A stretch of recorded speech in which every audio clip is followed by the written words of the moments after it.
Hi, I'm Betty McClellan. This is the first of a series of interviews around the issue of domestic and family violence.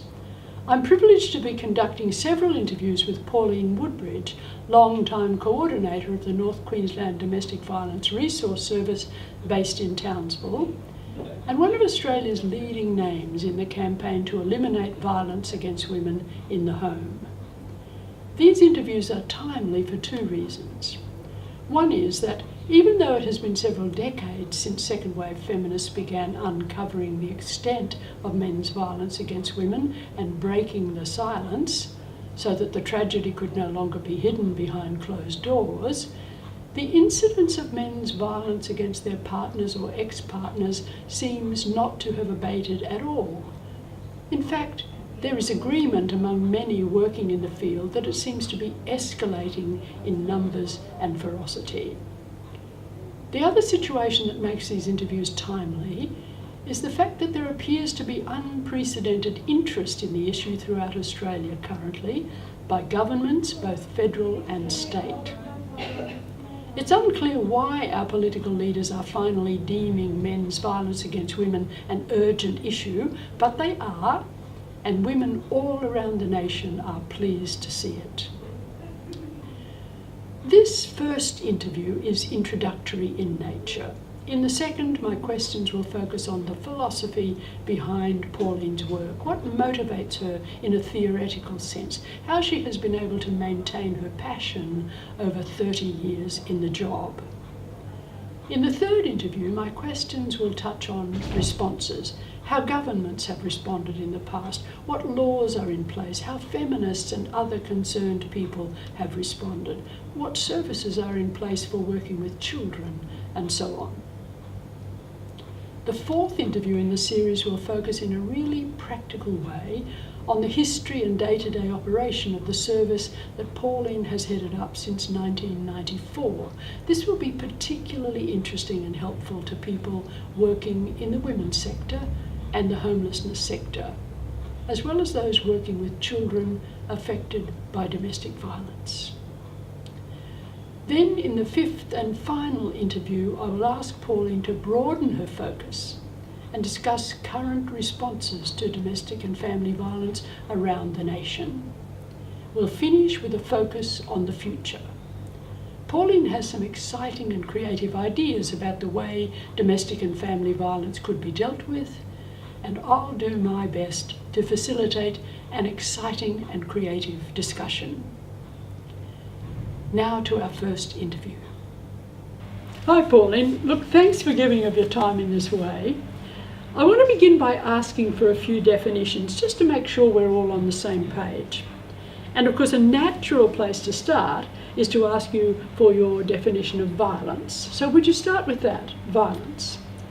Yeah, Betty, the Australian Bureau of Statistics did some research a long time ago about the types of violence in Australia, and what they found was the largest or the most violence experienced between people is male violence on males in public places. So that's the largest prevalence of violence. But the second largest prevalence of violence is male violence on females in the home. So that's the domestic violence aspect of the violence that's the highest statistics for the most prevalence in Australia.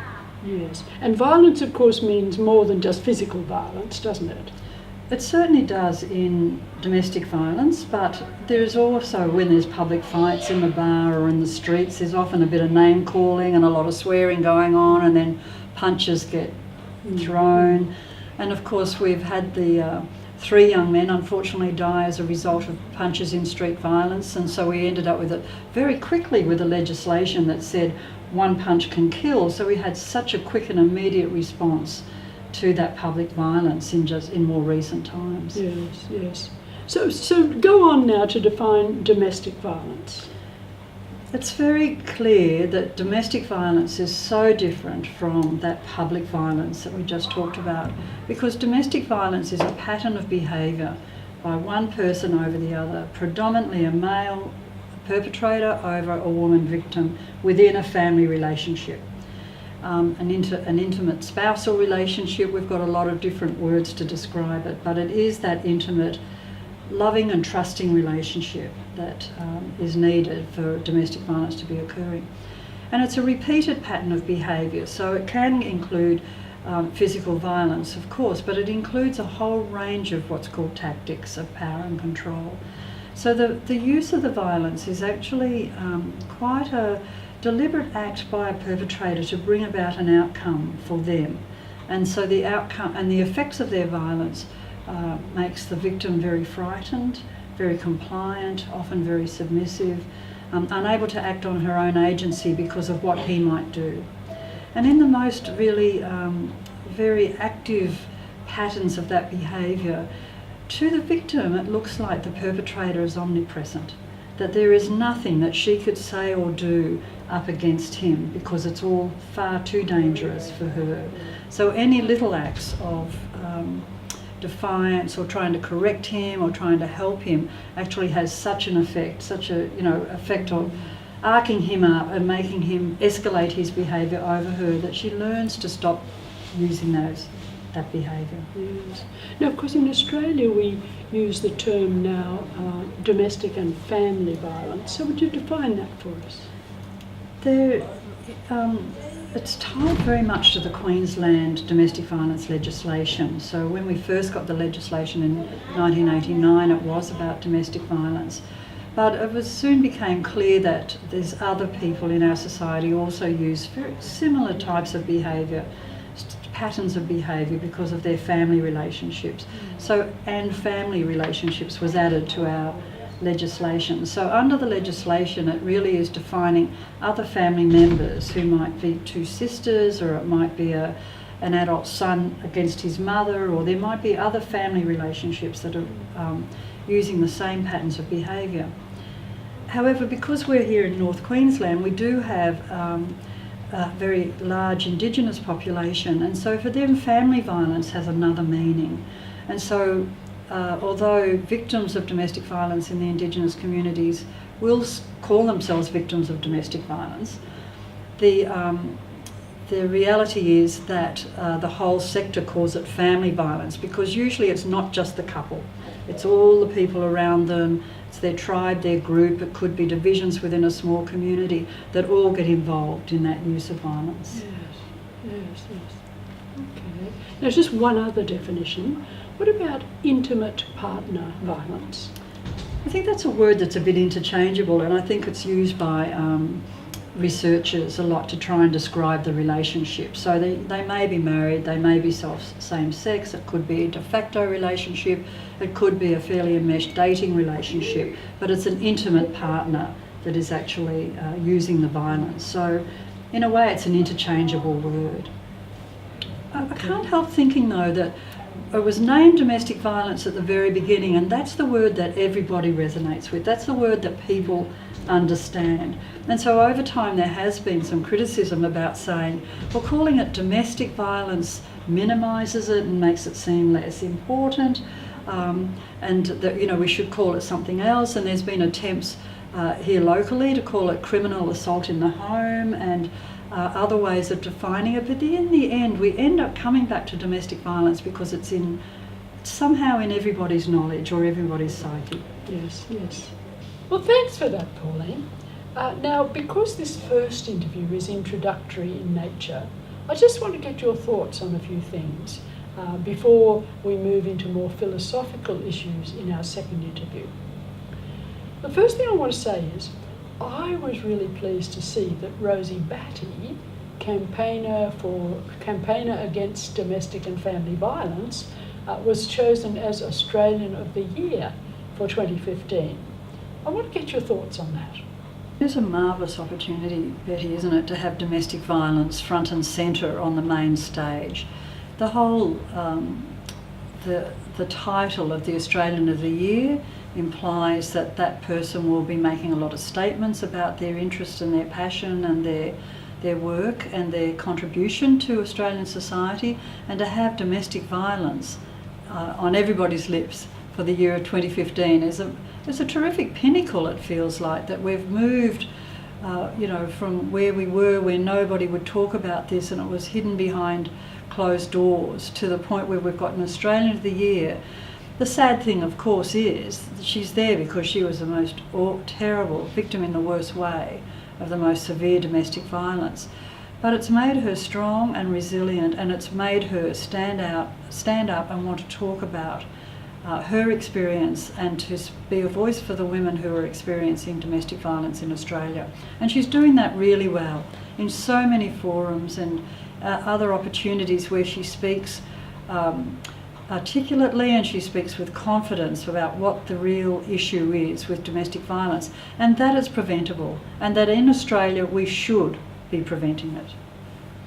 Now, one other thing, Pauline, when I did some research recently comparing accounts of the violence women had experienced at the hands of their partners, in this research I chose to look at the months of July in the year 2007 and 2014, and I did a comparison.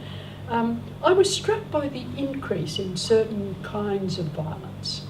Many, of course, had remained the same or had a slight increase, but others, like the use of weapons, for example. The use of weapons had doubled in 7 years. Choking or strangling was quite a surprise. That particular form of violence had increased 325% in 7 years. And perpetrators who involved children in their violence had increased 500%. Now, do you have any thoughts about why there's such a dramatic increase in certain types of violence these days? I do, Betty. I think you'll look at those women's stories of those events and putting them in, quantifying them in that way, really fits with what's being said in the sector. There's a real feel that the violence is getting worse and the risky behaviour by perpetrators is getting worse, such as the strangulation, the use of children and so on. That is increasing. And I do believe that because domestic violence is much more now on the public agenda, and perpetrators too nowhere near enough, but they are having protection orders put against them and they're coming to the attention of the police and the courts, for example. The nature of domestic violence is that the perpetrator has to be the one that's in charge, the one that wins. It's about power and control.